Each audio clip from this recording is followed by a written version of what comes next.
shakhsiga lagu raadinta badan yahay gudaha Israa'iil. يوم الثورة الكبرى من أجل إنهاء الاحتلال الأخير. ninka wajiyada badan waxaa lagu raad joogaa muddo ka badan 20 sano. Maxamed Dayf, shakhsiga aan la aqoon meesha uu ku sugan yahay ilaa hadda, magacna aan laga hayn. waa shakhsiga iska leh go'aanka u dambeeya inta aan weerar lagu qaadin argagixisada Israa'iil. waxa ay dhowr mar ay shaacisay in ay dishay Maxamed Dayf, waxaana dib laga ogaaday inuu nool yahay. haddaba argagixisada Israa'iil waxa ay sanado badan ay beegsatay goobo iyadoo ay ku tuhmayso Maxamed Dayf si wanaag aanu ahayn mid ku sugan goobahaas oo idil.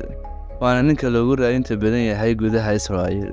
waxaa la wariyaa inuu ku nool yahay dhulka hoostiisa, sidaas si lamid ah ma isticmaalo wax isgaarsiin ah haba yaraatee. waa kuma Maxamed Dayf. في ظل هذه الجرائم المتواصلة بحق أهلنا وشعبنا، وفي ظل عربدة الاحتلال وتنكره للقوانين والقرارات الدولية. Maxamed Dayf Ibraahim al-Masri waxa uu dhashay 1965. waa nin reer Falastiini ah. waxaa loogu yeedhaa gudaha Xamaas magaca ah Abu Khalid. waana shakhsiga ugu dambeeyay ee gooya go'aanka inta aanay weerar tegin Xamaas.